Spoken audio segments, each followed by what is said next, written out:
when it comes to planning for your own retirement, I want to caution you because the quest for certainty can derail you. What you want is clarity and confidence. And the reason the quest for certainty can derail you is there's so many factors out of our control.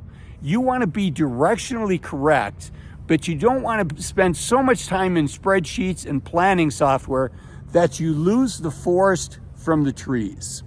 So I want to, here's a couple things, big things that are going to have major impacts on your retirement that unfortunately are out of our control, right? What are interest rates going to be? What is inflation going to be? If I had told you 5 years ago that inflation was going to be 8% one year and 5% the next year, you would have thought I was crazy. Yet here I sit, that's what it's been for the last 2 years.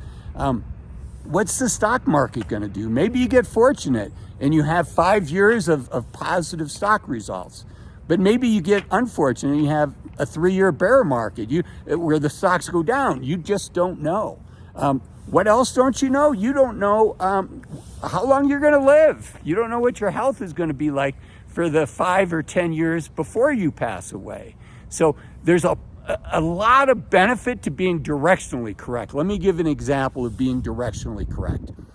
One of the things you want to think about is, hey, when I'm 65, when I'm 70, how much money do I want to have in each type of an account from a taxability standpoint, right? You don't want to have all of your money in a regular IRA because then every time you spend any money at all, you're paying ordinary income tax on it. That's the way a regular IRA works.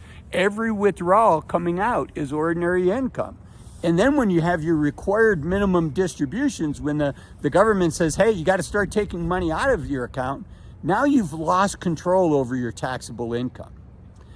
Whereas if you have some of your money in regular IRAs, regular 401ks, and some of your money in Roth versions of those IRAs and 401ks, now you've got some balance, right? Starting next year, there's no required minimum distributions from Roth 401ks, starting in 2024, I should say. And Roth IRAs have no required minimum distributions. So the government can force you to take taxable distributions out of a regular IRA, but as the tax law stands now, they can't make you do that out of a Roth. And the money you have in the bank that you've already paid tax on, that's money that you can access without having to pay tax on it, because as I said, you've already paid tax on it. So that is being directionally correct. You don't want to get to 65 and say, I should have thought about that. But getting into too much detail can really get you to lose the focus. You can get a lot of comfort from thinking, oh, gee, look at this spreadsheet. I've really done great analysis. But maybe there's something you forgot about, right? So huge amount, a little bit of analysis is incredibly powerful. Too much analysis, I think, can really damage you. So I want you to be careful. Let me tell you a story. It's our mindset. It's how we think about things. And being focused on the details can hurt us. So when I was a kid, I used to enjoy doing magic tricks, and I loved reading about Harry Houdini. And Harry Houdini is famous for having said, you could put me in any jail cell in the United States, maximum security, and I would be out of there in a couple hours. And you know what? A jail in the South, I think it was Alabama, took up Harry Houdini in this challenge, right? So they inspected him to make sure he wasn't bringing anything in. He shows up in the jail. And of course, the reporters are there and the photographers are there watching him. Then, of course, he said, after you put me in a cell, you have to leave. So Harry Houdini in his belt had hidden in a diamond-coated thread that he was going to use to cut through the bars. And, Harry Houdini's not the first one that thought about cutting through the bars in a jail to get out. And so it didn't work so well. And, they had put him in the cell and he was hard at work. They had left. And after an hour and a half, Harry Houdini's like, my reputation is ruined. And he sits down in frustration. And he was sitting against the cell door. And you know what? And supposedly this is a true story. He leaned against the door and the door just opened on its own. The jailer either had forgotten to lock it or the jailer was helping and playing along with Harry Houdini's trick. So it turned out the cell door was locked, right? So Harry was focused on the details as opposed to the big picture and just push on the door. And I don't want you to end up like Harry Houdini. Now, it worked out okay for him. It looked like he broke out of the jail cell, but he had some help. So what should you do instead? You know, I think, admittedly, I'm biased, right? I've been a fee-only financial advisor for a long time.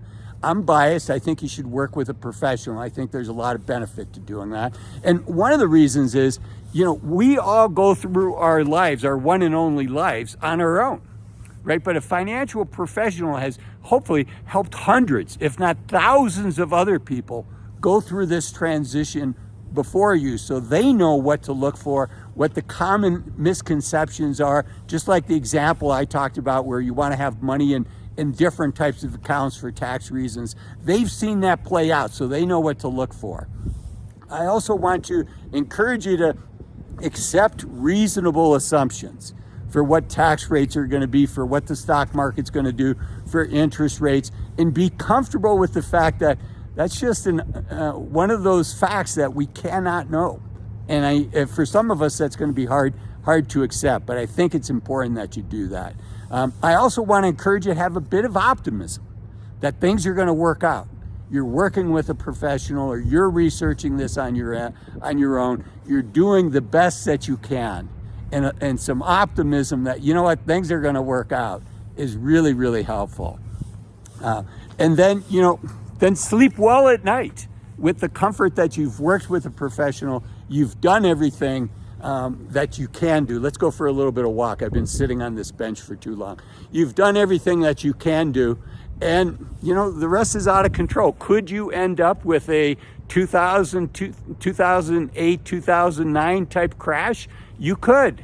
But you know what? You're not going to be able to sleep at night if you're worried about that, right? The way you protect yourself from one of these unknowns is by thinking through what your asset allocation is ahead of time and saying, you know, I'm going to plan my portfolio with the idea that that might happen.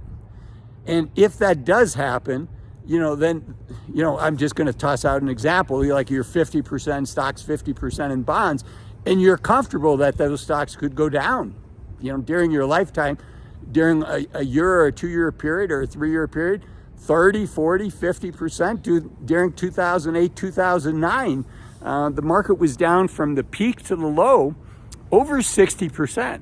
That'll take your breath away. So be a little bit of an optimist. Believe in a better tomorrow. Know that you've done the best that you can. And you know, that's really all you can do. But don't get bogged down in too much detail. Now, when you're talking about specific strategies and executing on specific strategies, like maybe doing an IRA conversion into a Roth, you know, that's a one-time thing. You can't reverse those anymore. So there you want to get into the details, and because you can't reverse it and because the taxes are expensive, you want to make sure that you work with a professional. But for the most part, high levels, be directionally correct, and as you get closer to doing specific strategies, that's when you dig in. And again, I'd encourage you to hire a professional. I'd also encourage you to watch this video here, which is a voice of optimism. It's 5 reasons to retire as soon as you can. It's one of my most popular videos. It's going to hit 1 million views here pretty soon. I know you're going to like it. Thanks for watching this one. Bye-bye.